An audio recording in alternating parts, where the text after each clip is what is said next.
આજથી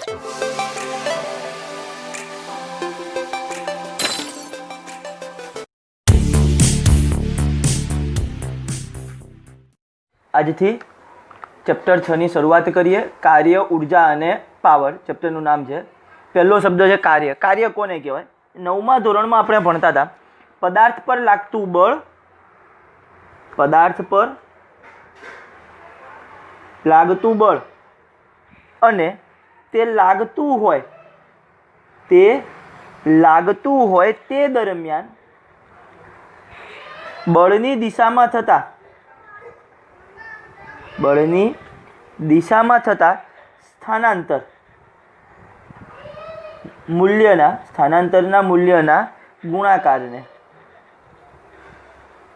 શું કહે છે? કાર્ય કહે છે.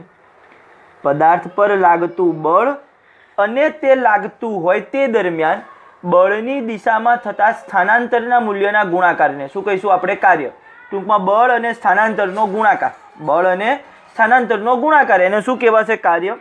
માટે કાર્ય બરાબર બળ ગુણ્યા બળની દિશામાં સ્થાનાંતર. પદાર્થનું સ્થાનાંતર બળની દિશામાં થતું હોવું જોઈએ. ચલો, અહીંયા એક રબડ છે.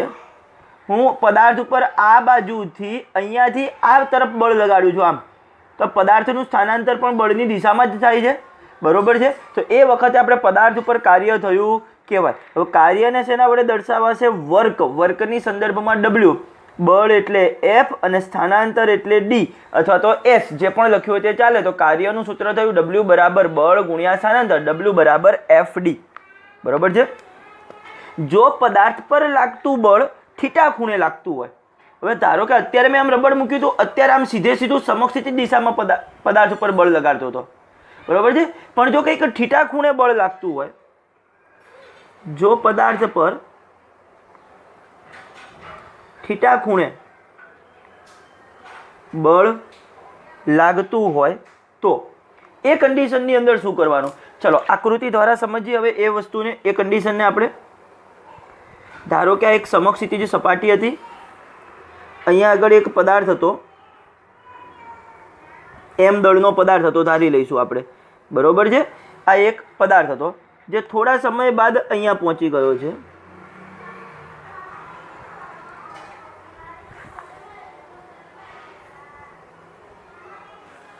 એનું સ્થાનાંતર કેટલું થયું કહેવાય?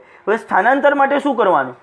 આ બ્લોકની, ધારો કે બ્લોક કહું કે પદાર્થ કહું, એની જો આ પાછળની લાઈન જોઉં તો અહીંયા પણ આ પાછળની લાઈન જોવાની, આગળની લાઈનથી ગણું તો આગળની લાઈનથી એનું સ્થાનાંતર ગણવાનું. બરોબર છે? ગમે તે રીતે ગણી શકાય.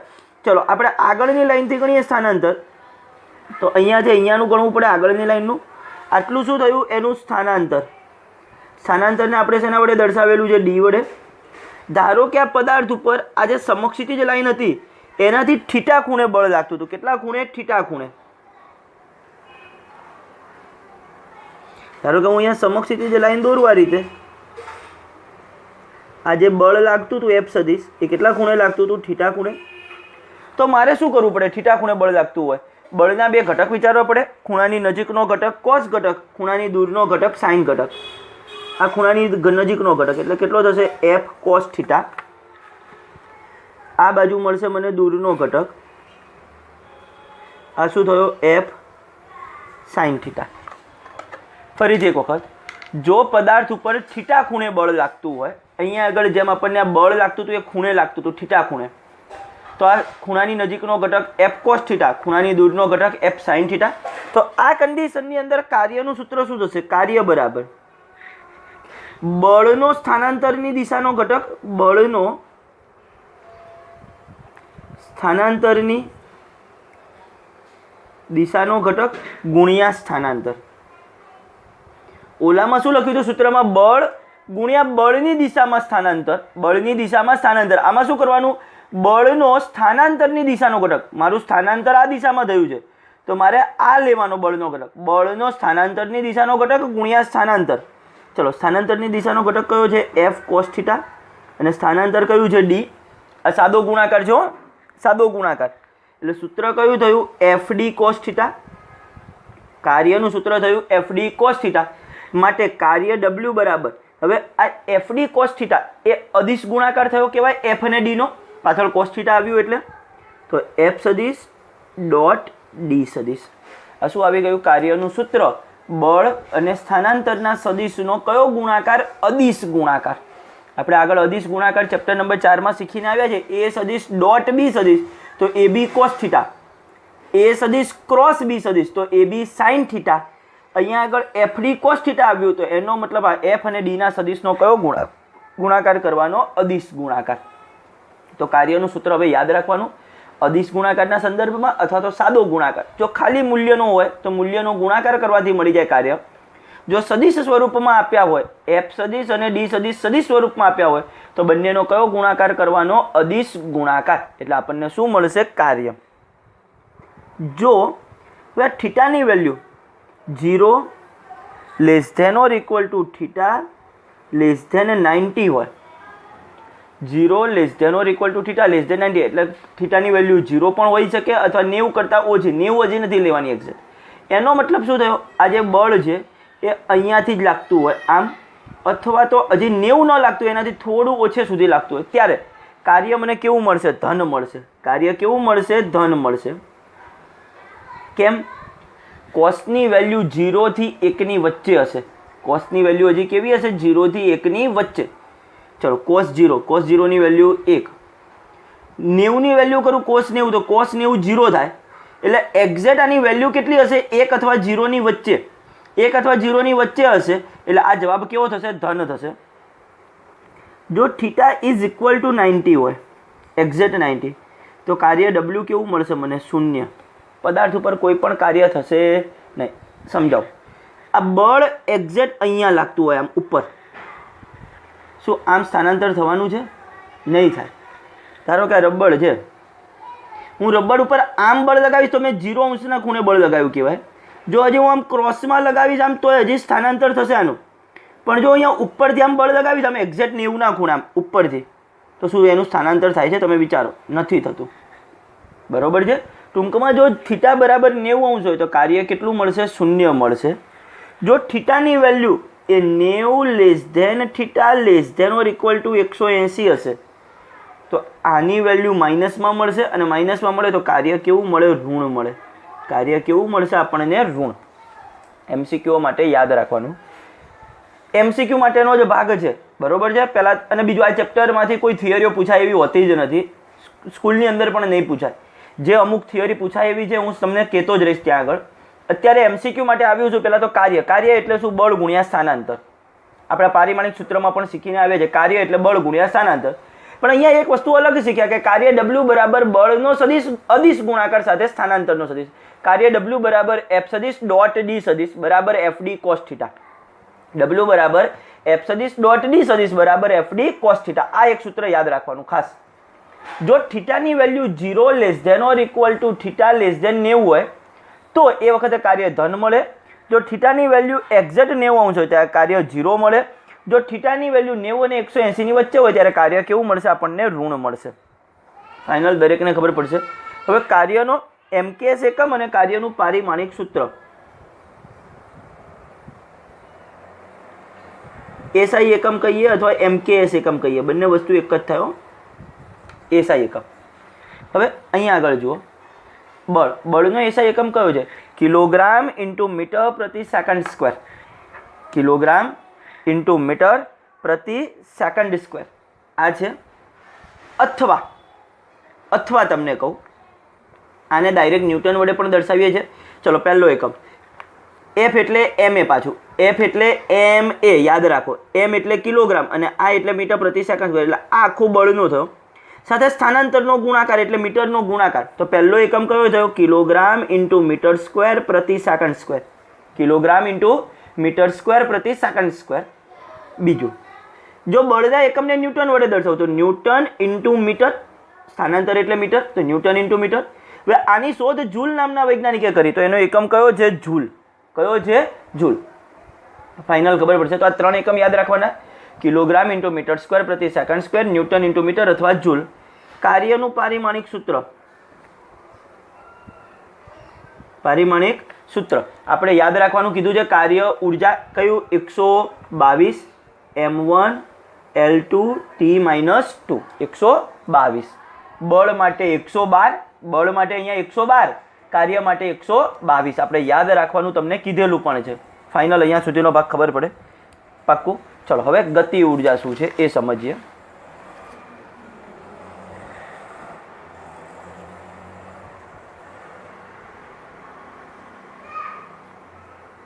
ગતિ ઉર્જા કોને કહેવાય છે પદાર્થની પોતાની ગતિને કારણે કાર્ય કરવાની ક્ષમતાને પદાર્થની પોતાની ગતિને કારણે કાર્ય કરવાની ક્ષમતાને તેની શું કહે છે ગતિ ઉર્જા કહે છે ફરીથી એક વખત પદાર્થની પોતાની ગતિને કારણે કાર્ય કરવાની ક્ષમતા પદાર્થની પોતાની ગતિને કારણે જે કાર્ય કરવાની ક્ષમતા હોય એને શું કહેવાય છે પદાર્થની ગતિ ઉર્જાનો એસઆઈ એકમ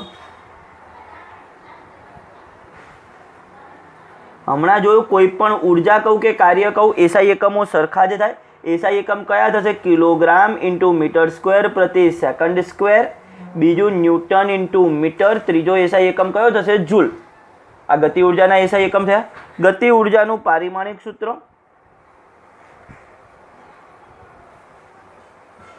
ગતિ ઉર્જાનું પારિમાણિક સૂત્ર કયું થશે 122 m1 L2 T - 2 m1 L2 T - 2 final ખબર પડશે ગતિ ઉર્જાનું સૂત્ર શું છે ગતિ ઉર્જા K બરાબર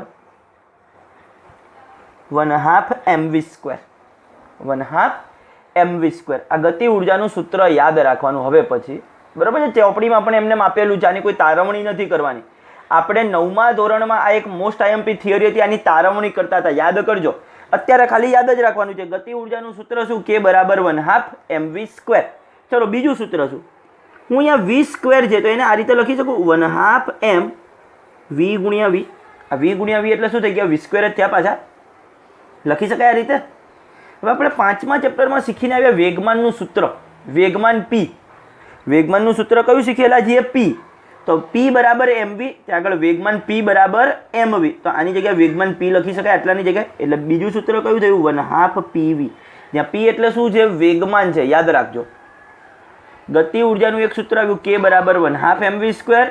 બીજું સૂત્ર આવ્યું 1/2 pv 1/2 pv. હજી ત્રીજું સૂત્ર લાવવું હવે કઈ રીતના ચલો આ જે સૂત્ર છે એની અંદર ઉપર એક m વડે ગુણું m વડે ભાગું એટલે જો શું કરું છું 1/2 અહીંયા m વડે ઉપર ગુણીશ એટલે m² થઈ જશે m² v² ભાગ્યા m મેં શું કર્યું આ સૂત્રમાં ઉપર m વડે ગુણ્યા m વડે ભાગ્યા પાછું તમે જો હું mm ઉડાડી દઉં એક તો સૂત્ર કયું થઈ જાય 1/2 mv² થઈ જાય વસ્તુ તો એની એ જ રહેવા દીધી છે મેં કોઈ અંદર ફરક નથી કર્યો બરોબર છે મેં કર્યું શું આ સૂત્રમાં ઉપર m વડે ગુણ્યા નીચે m વડે એટલે ઉપર m વડે કરું એટલે m² થઈ જાય અને નીચે m ફાઇનલ ચલો આ mv એટલે વેગમાન p કીધું હમણાં mv એટલે વેગમાન p પણ અહીંયા એનો વર્ગ છે એટલે p² લખાશે એટલે ત્રીજું સૂત્ર થયું k બરાબર આની જગ્યાએ p² ભાગ્યા 2m p² ભાગ્યા 2m તો આ ગતિ ઉર્જાનું ત્રીજું સૂત્ર આવ્યું k બરાબર p² ભાગ્યા 2m યાદ રહેશે ગતિ ઉર્જાના 3 સૂત્ર યાદ રાખવાના ગતિ ઉર્જા k બરાબર 1/2 mv² 1/2 pv 1/2 pv અને ત્રીજું સૂત્ર p² ભાગ્યા 2m p² ભાગ્યા 2m ફાઇનલ દરેકને અહીંયા સુધીનો ભાગ ખ્યાલ રહેશે કઈ રીતના ચલો હવે કાર્ય ઉર્જા પ્રમેય સાબિત કરો આગળની થિયરી કાર્ય ઉર્જા પ્રમેય સાબિત કરો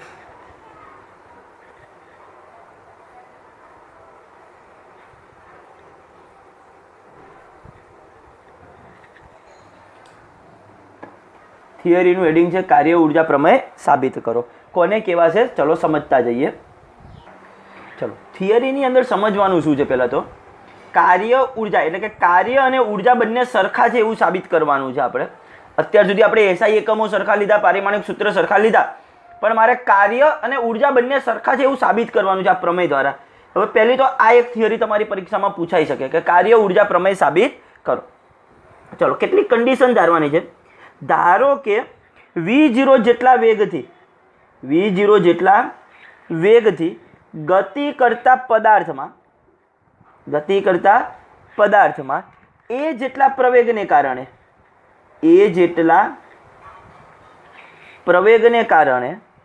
તેનો વેગ કેટલો થાય છે? v થાય છે, તથા તેનું સ્થાનાંતર કેટલું થાય છે? d થાય છે. ચલો કન્ડિશન, કોઈક એક પદાર્થ હતો, પ્રારંભમાં v0 જેટલા વેગથી જતો હતો, એના ઉપર આપણે બળ લગાવ્યું એટલે એ જેટલા પ્રવેગ લગાવ્યો, એનો મતલબ F બરાબર ma. મેં બળ લગાવ્યું, પદાર્થનું કંઈક દળ ફિક્સ હોય એટલે ટૂંકમાં એ મેં જે બળ લગાવ્યું એના અનુરૂપ એની અંદર એક પ્રવેગ આવે પદાર્થની અંદર. F બરાબર ma. મેં કંઈક બળ લગાવ્યું, એને દળ વડે ભાગી નાખ્યું એટલે મને એનો પ્રવેગ મળે. ટૂંકમાં મેં પદાર્થને પ્રવેગ આપ્યો, એને કારણે પદાર્થનો વેગ કેટલો થઈ ગયો? v જેટલો થઈ ગયો. અને એનું કંઈક સ્થાનાંતર પણ થયું, એ કેટલું થયું? d જેટલું થયું. માટે પ્રવેગી ગતિના સમીકરણ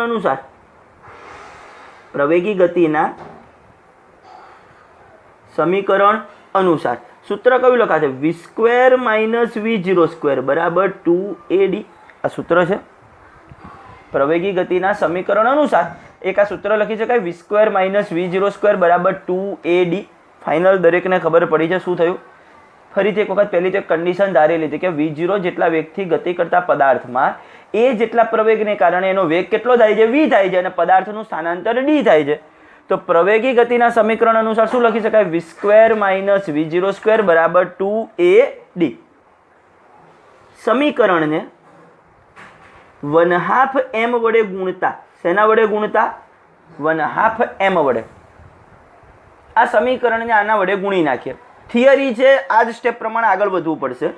ચલો હું 1/2 m વડે ગુણું એટલે આ થયું 1/2 m v², આ થશે 1/2 m v02, આ થશે 1/2 m સાથે 2ad. બધા ત્રણ પદને 1/2 m વડે ગુણી નાખ્યા, આ ત્રણ પદને. ચલો આ 1/2 m v² શેનું સૂત્ર છે? ગતિ ઉર્જાનું. અંતિમ વેગ હતો તો આ અંતિમ ગતિ ઉર્જા થઈ. આ શું થઈ? અંતિમ ગતિ ઉર્જા. આ 1/2 m v02 આ પ્રારંભિક વેગ હતો તો આ પ્રારંભિક ગતિ ઉર્જા થઈ k0. આ અંતિમ ગતિ ઉર્જા k, પ્રારંભિક ગતિ ઉર્જા k0. બરોબર છે. ચલો અહીંયાથી આ બે તો ઉડી જશે, પહેલા બે ઉડી જશે તો બાકી શું વધશે? mad. હવે ma, f બરાબર ma એટલે આની જગ્યાએ તો શું લખાશે? f લખાશે. એટલે k - k0 બરાબર f સાથે d ગુણાકારની અંદર. બળ ગુણ્યા સ્થાનાંતર એટલે તો શું આવે? કાર્ય. બળ ગુણ્યા સ્થાનાંતર એટલે કાર્ય. એટલે k - k0 બરાબર w. k - k0 બરાબર w. k - k0 એટલે ગતિ ઉર્જાનો ફેરફાર કહેવાય. આપણે વેગનો ફેરફાર એટલે v - v0, વેગમાનનો ફેરફાર એટલે અંતિમ વેગમાન માઇનસ પ્રારંભિક વેગમાન. એ જ રીતે આને શું કહેવાય? ગતિ ઉર્જાનો ફેરફાર ડેલ્ટા કે. ગતિ ઉર્જાનો ફેરફાર ડેલ્ટા કે. માટે સૂત્ર આવ્યું ડેલ્ટા કે બરાબર w. ડેલ્ટા કે બરાબર w. આનો જ મતલબ હવે આને હું આમ લખું w બરાબર ડેલ્ટા કે. આ સમીકરણને કાર્ય ઉર્જા પ્રમેય કહે છે. આ સમીકરણને શું કહે છે? કાર્ય ઉર્જા પ્રમેય કહે છે.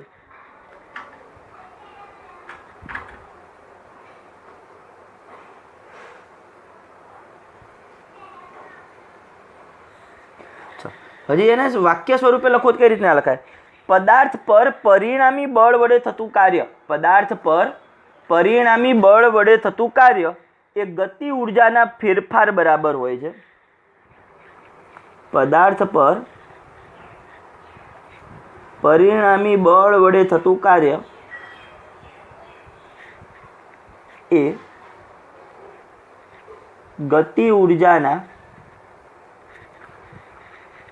ફેરફાર બરાબર હોય છે, જેને કાર્ય ઉર્જા પ્રમેય કહે છે. તો તમને પરીક્ષાની અંદર પ્રશ્ન પૂછે કાર્ય ઉર્જા પ્રમેય સાબિત કરો. ફરીથી એક વખત આખી થિયરી સમજાવી દઉં. ધારો કે v0 જેટલા વેગથી ગતિ કરતા પદાર્થમાં એ જેટલા પ્રવેગને કારણે તેનો વેગ કેટલો થાય છે? v થાય છે, તથા તેનું સ્થાનાંતર d થાય છે. તો આપણે પ્રવેગી ગતિના સમીકરણ 3 સમીકરણ હતા. પહેલું સમીકરણ v બરાબર v0 પ્લસ at, બીજું સમીકરણ v² માઇનસ v02 બરાબર 2ad, અને ત્રીજું સૂત્ર હતું d બરાબર v0t પ્લસ 1/2 at². આ 3 સૂત્ર હતા. એમાંથી બીજા સમીકરણનો ઉપયોગ કર્યો, v² માઇનસ v02 બરાબર 2ad. શું કરવાનું હવે સમીકરણને? 1/2m વડે ગુણતા, એટલે અહીંયા 1/2m વડે ગુણ્યા, અહીંયા ગુણ્યા, અહીંયા ગુણ્યા, 3 જગ્યાએ 1/2m વડે ગુણી નાખ્યા. આ થશે મારી અંતિમ ગતિ ઉર્જા કે, આ પ્રારંભિક ગતિ ઉર્જા k0. બે ઉડી જાય તો mad. હવે f બરાબર ma, એટલે ma ની જગ્યાએ f લખાય, અને બળ ગુણ્યા સ્થાનાંતર એટલે કાર્ય લખાય. આ બાજુ શું થયું? ગતિ ઉર્જાનો ફેરફાર. અંતિમ ગતિ ઉર્જા માઇનસ પ્રારંભિક ગતિ ઉર્જા, એટલે આની જગ્યાએ શું લખાય? ડેલ્ટા કે, ટૂંકમાં w બરાબર ડેલ્ટા કે. સમીકરણને શું કહીશું? કાર્ય ઉર્જા પ્રમેય. વાક્ય સ્વરૂપે કેવું હોય તો પરિણામી બળ વડે થતું કાર્ય, પરિણામી બળ વડે થતું કાર્ય એ ગતિ ઉર્જાના ફેરફાર બરાબર હોય છે, જેને શું કહે છે? કાર્ય ઉર્જા પ્રમેય કહે છે. ફાઇનલ દરેકને ખબર પડશે કઈ રીતના છે આ કાર્ય ઉર્જા પ્રમેય. હવે કેટલીક વખત બળ ફિક્સ નથી હોતું, કેટલીક વખત બળ એ સમય સાથે બદલાતું જતું હોય, સમય અને સ્થાન સાથે, સમય અને સ્થાન સાથે બદલાતું જતું હોય. તો એવા બળને કયું બળ કહેવાય? તો કે ચલ બળ કહે છે. કયું બળ કહે છે? ચલ બળ. જો બળનું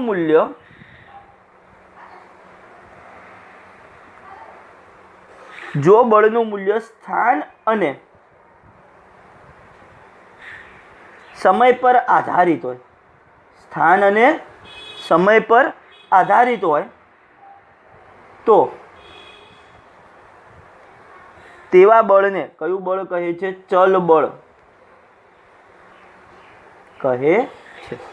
જો બળનું મૂલ્ય સ્થાન અને સમય પર આધારિત હોય તો તેવા બળને ચલ બળ કહે છે. ચલ બળ વડે થતું કાર્ય, ચલ બળ વડે થતું કાર્ય w બરાબર કયા સમીકરણ દ્વારા અપાશે? ઇન્ટિગ્રેશન ઓફ x0 થી x, ઇન્ટિગ્રેશન ઓફ x0 થી x f ઇન્ટુ dx. બળ ગુણ્યા સ્થાનાંતર, પણ સ્થાનાંતરની જગ્યાએ એ સ્થાનાંતરનો અત્યંત સૂક્ષ્મ ભાગ dx લેવાનો, અને અત્યંત સૂક્ષ્મ ભાગ વડે આનો મતલબ શું કહેવા માંગુ છું એ સમજજો. ધારો કે મારો પદાર્થ અહીંયાથી લઈને અહીંયા પહોંચે છે, અહીંયાથી લઈને અહીંયા આ જગ્યાએ, બરોબર છે, પણ એ દરમિયાન અહીંયા આગળ ધારો કે આટલા ભાગમાં અલગ બળ લાગે, પછી આટલા ભાગમાં અલગ લાગે, આટલા ભાગમાં અલગ લાગે, આ બધા ભાગમાં અલગ અલગ લાગે છે બળ. કાર્ય એટલે શું? બળ ગુણ્યા સ્થાનાંતર. તો મારે આટલું સ્થાનાંતર શોધી નાખવાનું પહેલાં, પછી પાછું આટલું શોધવાનું, આટલું. આ દરેક જગ્યાએ બળ અલગ અલગ છે, અહીંયા બળ અલગ, એટલે બળ ગુણ્યા સ્થાનાંતર કરીશ, આ જે પણ સ્થાનાંતર હશે એટલે મને એનું કાર્ય મળશે. આ કાર્ય પહેલું મળ્યું, પછી અહીંયા આગળ કાર્ય બીજું મળ્યું, અહીંયા કાર્ય ત્રીજું મળ્યું, અહીંયા ચોથું મળ્યું, અહીંયા પાંચમું મળ્યું. એટલે બધા કાર્ય મળતા જાય ને બધાનો શું કરવાનો? સરવાળો. સરવાળો એટલે સંકલન. સરવાળો એટલે શું? સંકલન. તો ચલ બળ વડે થતું કાર્ય શોધવું હોય તો કઈ રીતના મળે? ઇન્ટિગ્રેશન ઓફ x0 થી x, ઇન્ટિગ્રેશન ઓફ x0 થી x f dx. ફાઇનલ ખ્યાલ આવશે કઈ રીતના. સૂત્ર યાદ રાખવાનું, ચલ બળ વડે થતા કાર્યનું સૂત્ર છે. હવે તમને જો ક્યાંક આલેખ આપ્યો હોય, બળ વિરુદ્ધ સ્થાનાંતરનો આલેખ, બળ વિરુદ્ધ સ્થાનાંતરનો આલેખ આપ્યો હોય, અને એ વખતે તમારે કાર્ય શોધવું હોય તો કઈ રીતના શોધવાનું? બળ સ્થાનાંતર. ધારો કે ક્યાંક આલેખ આ રીતનો હતો,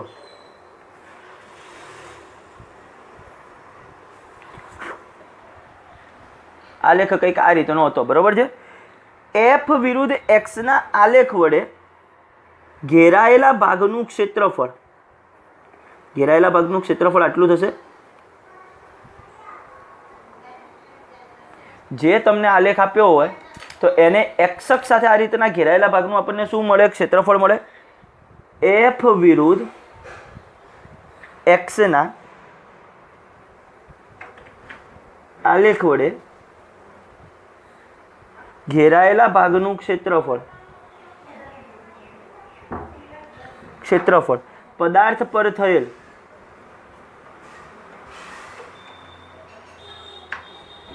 કાર્યનું શું આપે છે? મૂલ્ય આપે છે. f વિરુદ્ધ x ના આલેખ વડે ઘેરાયેલા ભાગનું ક્ષેત્રફળ આપણને શેનું મૂલ્ય આપશે? કાર્યનું મૂલ્ય આપશે. યાદ રાખવાનું, MCQ માટે યાદ રાખો. બરોબર છે? ખાલી આટલું યાદ રાખવાનું કે F વિરુદ્ધ X ના આલેખ વડે ઘેરાયેલા ભાગનું ક્ષેત્રફળ આપણને શેની માહિતી આપશે? કાર્યની માહિતી આપશે. ફાઇનલ દરેકને ખબર પડશે કઈ રીતના છે અહીંયા સુધીનો ભાગ. પાક્કું? તો અહીંયા સુધી આપણે પહેલાં તો કાર્યને શીખ્યા. કાર્ય એટલે બળ ગુણ્યા સ્થાનાંતર. બીજું કાર્યનું બીજું સૂત્ર કયું આવ્યું હતું? F સદિશ ડોટ ડી સદિશ. F સદિશ ડોટ ડી સદિશ FD cos theta. FD cos theta આ પહેલું સૂત્ર આવ્યું હતું. SI એકમ, 3 SI એકમ યાદ રાખવાના, કિલોગ્રામ ઇન્ટુ મીટર સ્ક્વેર પ્રતિ second square, newton into metre. ત્રીજો SI એકમ જૂલ નામના વૈજ્ઞાનિકની યાદમાં જૂલ. પારિમાણિક સૂત્ર 122. એ રીતે યાદ રાખ્યું. બીજા નંબરની અંદર આપણે ગતિ ઉર્જા શીખ્યા. ગતિ ઉર્જા એટલે K બરાબર 1/2 mv સ્ક્વેર. ગતિ ઉર્જા K બરાબર 1/2 mv સ્ક્વેર. બીજું સૂત્ર 1/2 PV. ત્રીજું સૂત્ર P સ્ક્વેર ભાગ્યા 2m. કઈ રીતના આવ્યા મેં તમને સમજાવ્યા 3 સૂત્ર. એનો પણ SI એકમ ઓલા જેવો જ અને પારિમાણિક સૂત્ર એના જેમ. ત્યારબાદ કાર્ય ઉર્જા પ્રમેય. હવે આ વસ્તુ યાદ રાખવાની હંમેશા કે ગતિ ઉર્જાનો ફેરફાર શેના બરાબર હોય? કાર્ય બરાબર હોય. ગતિ ઉર્જાનો ફેરફાર શેના બરાબર હોય? કાર્ય બરાબર હોય છે. ત્યારબાદ ચલબળ વડે થતું કાર્ય W બરાબર ઇન્ટિગ્રેશન ઓફ x0 થી x f dx. Integration of x0 થી x f dx આ પણ યાદ રહે. અને ત્યારબાદ MCQ માટેનો આ ભાગ કે બળ વિરુદ્ધ સ્થાનાંતર F વિરુદ્ધ x ના આલેખ વડે ઘેરાયેલા ભાગનું ક્ષેત્રફળ. F વિરુદ્ધ x ના આલેખ વડે ઘેરાયેલા ભાગનું ક્ષેત્રફળ આપણને શેની માહિતી આપે છે? કાર્યની માહિતી આપે છે. ફાઇનલ દરેકને અહીંયા સુધીનો ભાગ ખબર પડશે 100%. ચલો હવે આને રિલેટેડ આપણને NCERTની અંદર દાખલા આપેલા છે આટલા ભાગને રિલેટેડ. એ પહેલાં એટલા દાખલા જોઈ લઈએ અને પછી એનાથી આગળ વધીએ. બરોબર છે? હવે સ્થિતિ ઉર્જાનો ભાગ આવશે થિયરીની અંદર, એ પછી આગળ વધીએ. ચલો NCERTનું પહેલું ઉદાહરણ, બળ F સદિશ 3i કેપ વત્તા 4j cap minus 5k cap એકમ અને સ્થાનાંતર D સદિશ બરાબર 5i કેપ વત્તા 4j કેપ વત્તા 3k કેપ એકમ વચ્ચેનો ખૂણો શોધો તથા F સદિશનો D સદિશ પરનો પ્રક્ષેપ શોધો. હવે આ ખરેખર આપણે ચોથા ચેપ્ટરનો દાખલો છે. બે સદિશ આપેલા છે. બે સદિશ વચ્ચેનો જો ખૂણો શોધવો હોય, બે સદિશ વચ્ચેના ખૂણાનું મૂલ્ય શેનો ઉપયોગ કરતા હતા? અદિશ ગુણાકારના ગુણધર્મનો. F સદિશ ડોટ D સદિશ બરાબર સૂત્ર શું થાય? FD cos theta. મારે આ ખૂણો શોધવાનો છે તો પહેલાં બંનેનો અદિશ ગુણાકાર કરી લઉં, બંનેના મૂલ્ય શોધી લઉં. આ 3 વસ્તુ શોધી લઉં. પહેલાં અદિશ ગુણાકાર, પછી બંનેના મૂલ્ય, પછી આ સૂત્રનો ઉપયોગ કરું એટલે મને બે સદિશ વચ્ચેનો ખૂણો મળી જાય. ચોથા ચેપ્ટરમાં ઘણા દાખલા કરેલા છે આવા. બે સદિશ વચ્ચેનો જો ખૂણો શોધવો હોય તો પહેલાં તો બંનેનો અદિશ ગુણાકાર શોધી નાખીએ. F સદિશ ડોટ D સદિશ શું થાય? બંનેના x ઘટકનો ગુણાકાર. આપણે A સદિશ ડોટ B સદિશ એનું સૂત્ર શું હતું? AX BX વત્તા AY BY વત્તા AZ BZ. યાદ કરજો. A સદિશ ડોટ B સદિશ બે સદિશોનો અદિશ ગુણાકાર કરો. બે સદિશોનો અદિશ ગુણાકાર. હું અહીંયા ચલો રફની અંદર તમને સૂત્ર કહું. A સદિશ ડોટ B સદિશ તો એનું સૂત્ર કયું હતું? AX BX વત્તા AY BY વત્તા AZ BZ. બરોબર છે? AZ BZ આવું સૂત્ર આવતું હતું વત્તા. અને જો એનો સદિશ ગુણાકાર થાય A સદિશ ક્રોસ B સદિશ તો આપણે આવું અહીંયા ઓલા નિશ્ચાયક મળે I cap J cap K cap. અહીંયા આગળ AX AY AZ BX BY BZ લખતા હતા. આવું યાદ આવે છે? અદિશ ગુણાકાર સદિશ ગુણાકાર. તો અદિશ ગુણાકાર કરવાનો છે મારે બંનેનો. તો બંનેના x ઘટકનો ગુણાકાર 3 સાથે 5 વત્તા 4 સાથે 4 વત્તા -5 સાથે 3 થાય. આ રીતે યાદ રહી જાય. ચલો 5 તરી 15, ચોકું ચોકું 16 અને આ કેટલા થશે? -15. 15 ઉડી જાય એટલે જવાબ આવ્યો 16. એ F સદિશ ડોટ D સદિશનું મૂલ્ય કેટલું થશે? 16. હવે ખાલી F કહું અથવા માનાંકમાં F સદિશ કહું, ટૂંકમાં આનું મૂલ્ય શું થશે? અંડર રૂટમાં x ઘટકનો વર્ગ વત્તા y ઘટકનો વર્ગ વત્તા z ઘટકનો વર્ગ એટલે -5નો વર્ગ થશે. આ રીતે ચલો ટોટલ સરવાળો કરો. 3નો વર્ગ 9, 4નો વર્ગ 16, -5નો વર્ગ 25, ટોટલ થશે 50. ટોટલ કેટલા થયા? 50. F સદિશનું મૂલ્ય 50 ને જો ભાગલા પાડવા હોય તો કેટલા પડે? 25 દુ 50. 25નું વર્ગમૂળ નીકળે 5, 2નું ન નીકળે તો √2, 5√2 આ એફનું મૂલ્ય મળ્યું. જો ડીનું મૂલ્ય શોધું,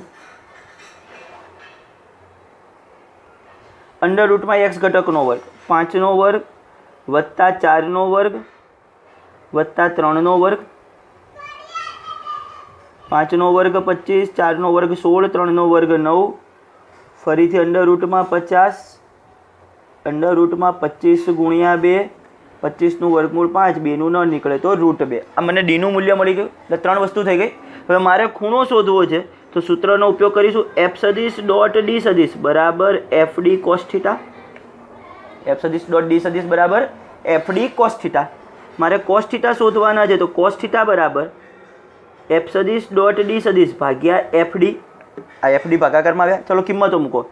f સદિશ ડોટ ડી સદિશની કિંમત 16, f ની કિંમત 5√2, આની કિંમત પણ 5√2, √2 ગુણ્યા √2 2, √2 ગુણ્યા √2 2, 2નો ઉપર ભાગ ચાલે તો 8, એટલે 8ના છેદમાં પાયો 25, 8ના છેદમાં 25.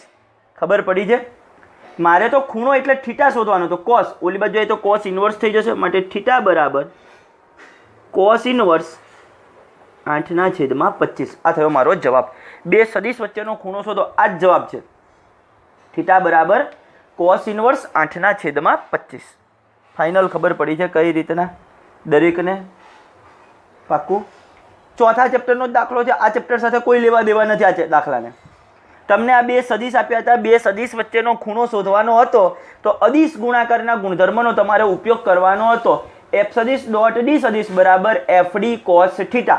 તો મારે f સદિશ ડોટ ડી સદિશની જરૂર પડશે, f ની જરૂર પડશે, d ની જરૂર પડશે. f અને d એટલે શું? આ બંનેના મૂલ્યો. અને ત્યારબાદ એ અદિશ ગુણાકારના સૂત્રનો ઉપયોગ કર્યો એટલે મને બે સદિશ વચ્ચેનો ખૂણો મળ્યો. હવે ત્યાં આગળ આપણે પ્રક્ષેપ શબ્દ પણ શીખ્યા હતા. f સદિશનો ડી સદિશ પરનો પ્રક્ષેપ. તો જેના પરનો પ્રક્ષેપ હોય એનું મૂલ્ય છેદમાં આવે, અદિશ ગુણાકારના છેદમાં. બરોબર છે? સૂત્ર હતું. તો f સદિશનો ડી સદિશ પરનો પ્રક્ષેપ, f સદિશનો ડી સદિશ પરનો પ્રક્ષેપ બરાબર ઉપર અદિશ ગુણાકાર અને છેદમાં જેના પરનો પ્રક્ષેપ હોય એનું મૂલ્ય છેદમાં આવે. કોના પરનો છે? ડી સદિશ પરનો. તો છેદમાં ડી. આ સૂત્ર હતું આ રીતનું. તમને ક્યારેય પણ પ્રક્ષેપ અથવા આની જગ્યાએ આપણે એક બીજો શબ્દ શીખ્યા હતા ઘટક, કે f સદિશનો ડી સદિશ પરનો ઘટક. બરોબર છે? જેના પરનો ઘટક હોય એનું મૂલ્ય છેદમાં મૂકવાનું. કોના છેદમાં? તો કે ઉપર અદિશ ગુણાકાર અને તેના છેદમાં. હવે f સદિશ ડોટ ડી સદિશ આપણને કેટલું મળ્યું? 16. કેટલું હતું? 16. અને છેદમાં આ d નું મૂલ્ય કેટલું આવ્યું? 5√2. હવે 16 એટલે 8 દુ 16 લખાય. 16 એટલે પાછા શું લખાશે? 8 દુ 16 અને છેદમાં 5√2. એક વખત √2 ઉડી જાય તો ઉપર √2 વધશે, એટલે જવાબ કેટલો થશે? 8√2 છેદમાં 5. 8√2 છેદમાં 5. આ આપણો શું થઈ ગયો? કમ્પ્લીટ જવાબ. ફાઇનલ ખબર પડશે કઈ રીતે? તો f સદિશનો ડી સદિશ પરનો પ્રક્ષેપ જવાબ થશે 8√2 છેદમાં 5. ફાઇનલ દરેકને 100% ખબર પડે. ચલો આજના લેક્ચરમાં અહીંયા સુધીનું રહેવા દઈશું. નેક્સ્ટ લેક્ચરમાં આગળના એક્ઝામ્પલો અને બીજી થિયરીઓ જોઈશું.